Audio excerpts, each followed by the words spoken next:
You are my. You are.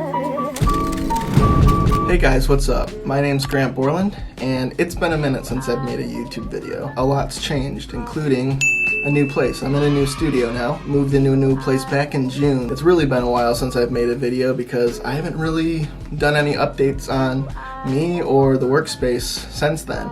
I did make a brief little, sample pack walkthrough video a few months back, but I don't really count that for this type of content. I was making videos pretty consistently. I'd say, weekly uploads there for a few months. Shifted my priorities towards other types of work, which, in hindsight was a good decision to make. In doing so, I kind of left YouTube on the back burner. I don't want to be done making YouTube videos. In fact, I enjoy making YouTube videos and I'd like to make them when I can. So I figured I'd make a video today kind of showcasing this new place that I'm in. Like I said, I moved here back in June and it's been really nice because if you remember my previous studio walkthrough video back in 2021, I believe, I was working out of my bedroom, and in this new space I'm in, I've got a dedicated room for the studio, so no more bedroom studios. I'm in an apartment. I am renting where I'm at right now, so there are some limitations as far as what I've been able to do in terms of acoustic treatment, and you'll see that as we dive into it. Yeah, I basically want to make a studio tour of this room I'm in. Without further ado, let's just jump into it and let me show you around.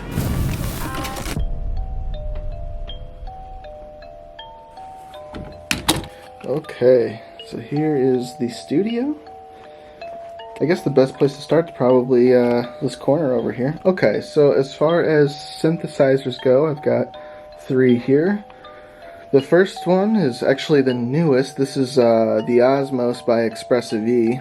Super cool. I have actually been thinking about making a video on this specifically. Yeah, for anyone that doesn't know, this is kind of one of those synthesizers where the key bed itself controls different parameters within the engine. So it's turned off right now, but I could hit a key and then wiggle it side to side, and that's going to affect the pitch, or depending on how much pressure I apply to the key, it'll affect different parameters of the preset or the synth sound. So super cool synth. I've been getting the coolest cinematic sounds out of it. Alright, moving on, I've got the Prophet Rev 2 from Dave Smith or Sequential. Got this last year. Just a 8-voice synthesizer, polyphonic. Super great synthesizer. Been using it for things here and there. Just some analog synthesis. It's nice to kind of get out of the box a little bit. I'm as good as the software synths are, and I use them all the time. It's also nice to just have some access to some analog synths. Love this synth, use it a lot. It was kind of the first, I don't want to say proper synth, but it kind of got me out of that entry level synth into something a little bit nicer. So yeah, it's a great synth as well.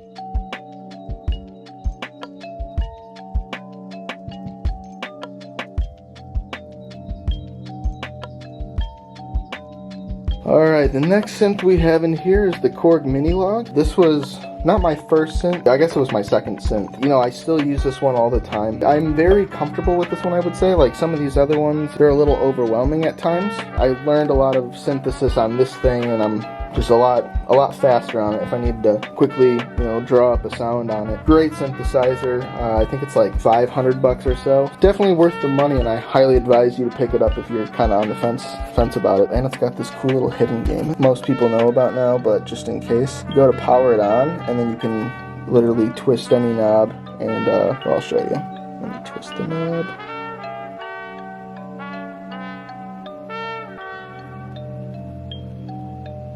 So you can do that while it loads up. So just a fun little Easter egg, if you will, on this synthesizer. Before I get too far, the acoustic treatment, it's kind of a hodgepodge of, a few different things. These ones on the back door were actually gobos, and they had stands on the bottom. I took off the stands and made a mounting system, so they would just, hang at the top of the door. Kind of see if I open that up, just overhangs on the door a little bit. Super nice.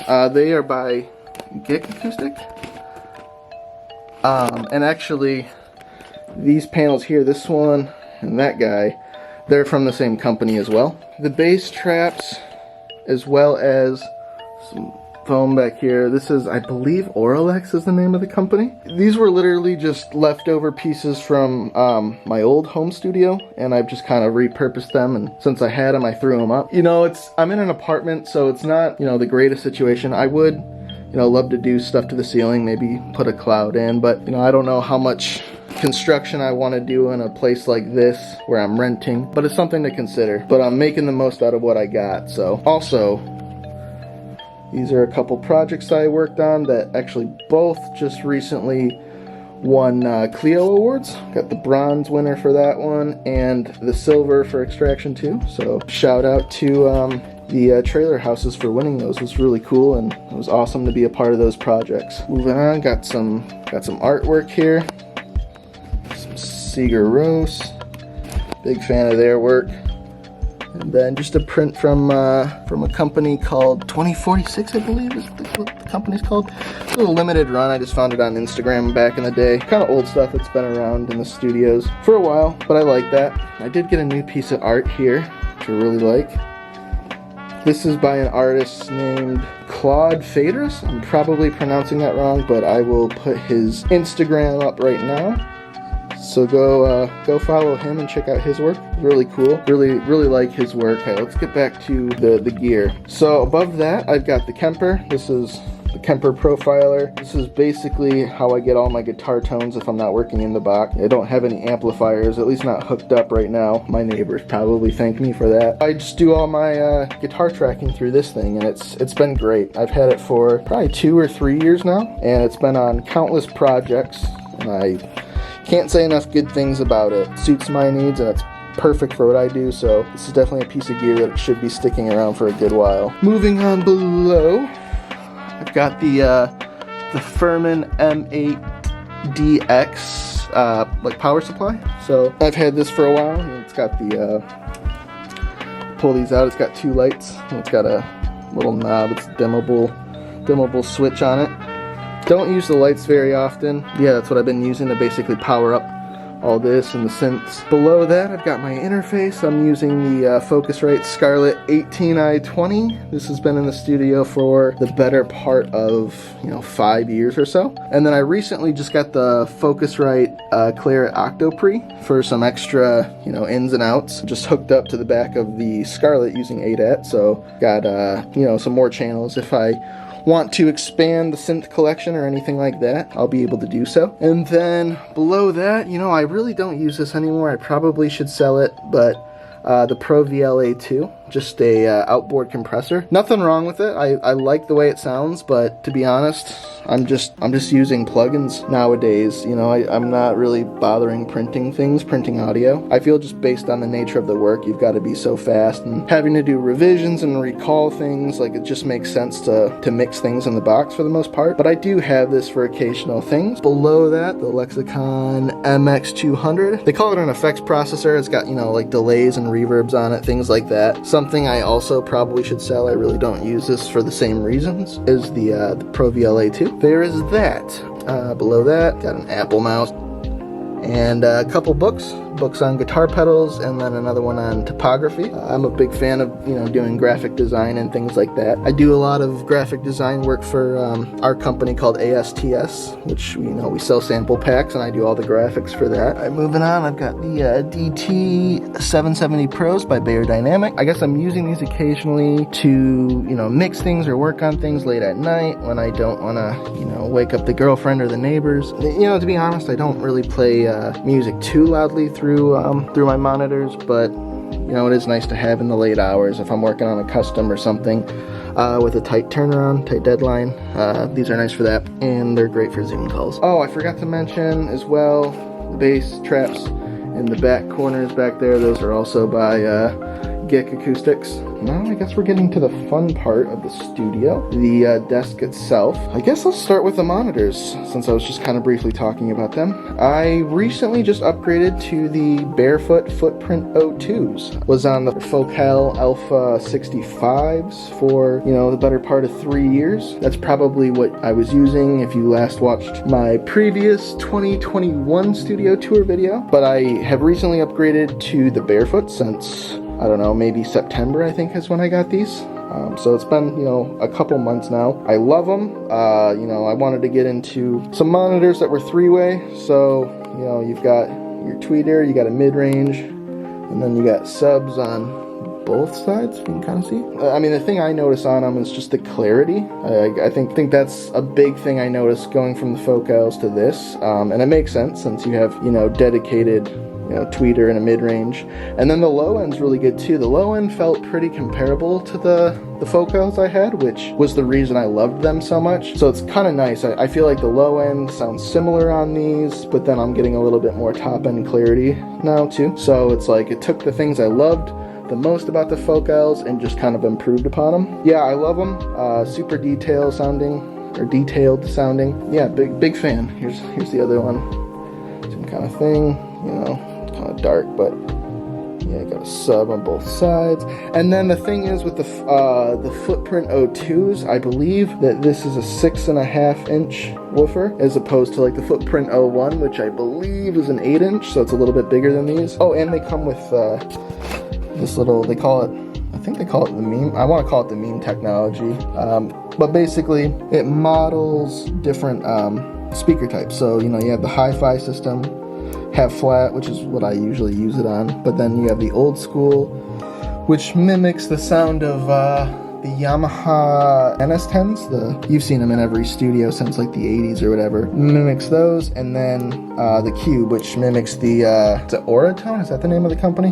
The little Cube speakers. I'll put them up on the screen right now so you know what I'm talking about. But yeah, that's a nice feature to have. I used it a lot, you know, that first month I had them, just because it was fun, but honestly, anymore I'm just kind of keeping it in flat mode, and then I'll just reference these occasionally for fun. Doesn't get a whole lot of use, but since it came with the monitors, I figured I'd put it on the desk and at least have access to it, so that's nice. And then this just, you know, they give you a cable and it just plugs right into the back of the monitors. Super simple to hook up and, you know, get it working. This is just a monitor controller, basically a glorified volume knob.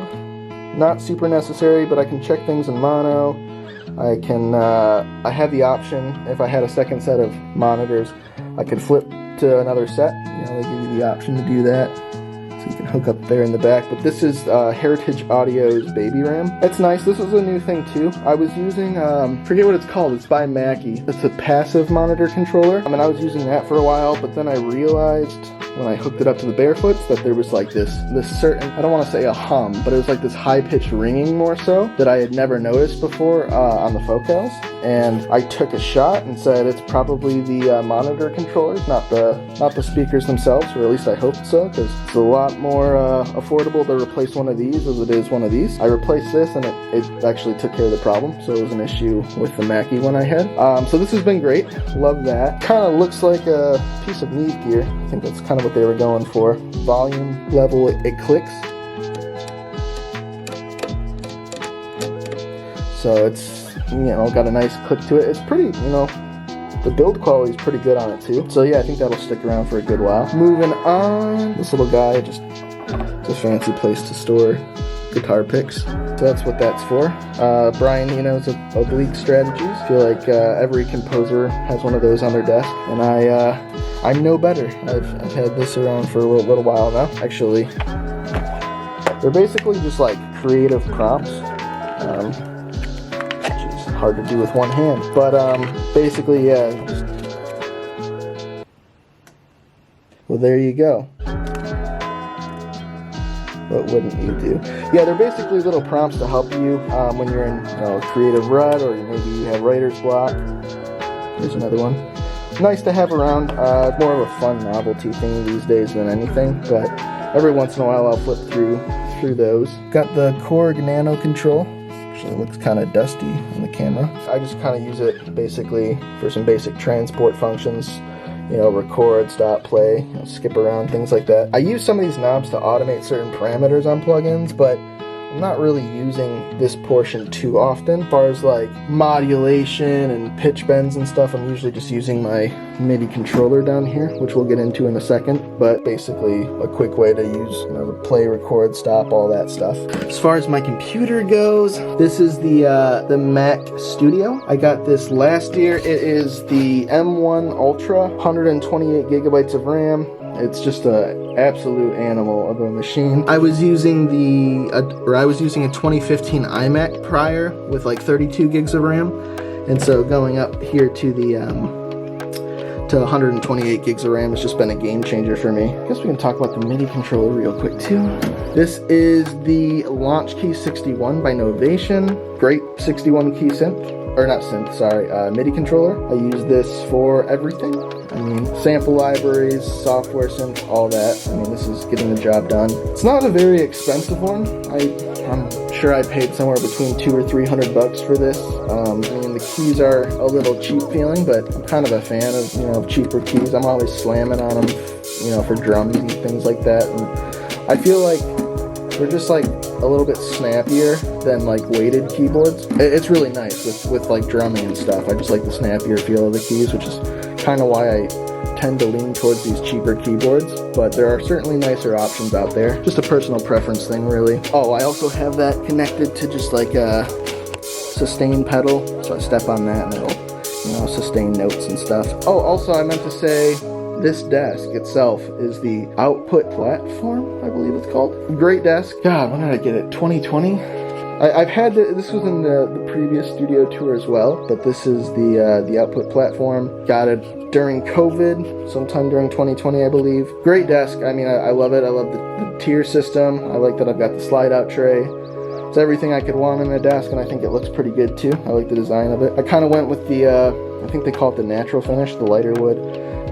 Kinda, it's not the same shade, but it matches a few things I've got in the studio, like the lamp, things like that. So it kind of matches these two.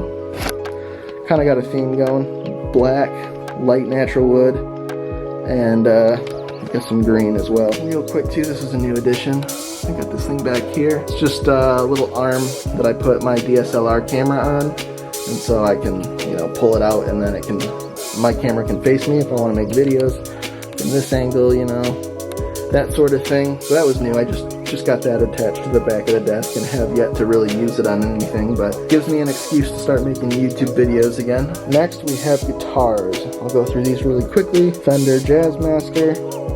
Great guitar. I mean, it's like my daily guitar. I use it on absolutely everything that needs a guitar for the most part. Again, running that through the Kemper. Next, we got the Schecter Omen Active 7. Again, I've had this for a minute, but it's nice to have a 7-string around the studio if I need to write some heavier music. Fender Starcaster. This, honestly, I kind of just have this around more for sentimental purposes than anything. This was my very first guitar. I think I got it from Costco or something like that. Honestly, it feels really good to play, which is another reason I've kept it around.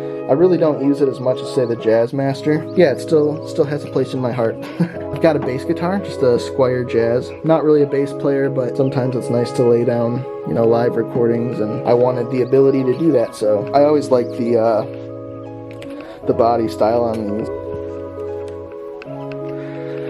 I've got this acoustic guitar, this Mitchell, I forget the brand, or the model rather, MD100S. Again, one of those guitars I kind of had back in high school. It's the only acoustic guitar I have, so I kind of keep it around for that. Sounds good, gets the job done when I need some acoustic guitar done, which doesn't happen often with trailer music.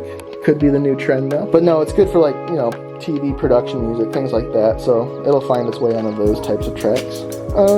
Just a lamp from IKEA. Again, cable management is looking horrendous. Really exposing myself in this video. Yeah, I got a little side table here. Want friends and people that come over to feel nice and comfortable here, so I got a little futon couch thing, a little side table with a candle. Yeah, that's about it. I guess I will say I've got a little ukulele. This has actually made it onto one track, believe it or not, but it's really just kind of laying around here to goof around on. Friends come over, they sit on the couch, play the ukulele or whatever. So I keep it in here just for that. I think that's about everything in this studio. If anyone has questions, leave it in a comment below, and I'll be sure to answer whatever I can. Yeah, well, thanks guys, and I'll see you on the next one.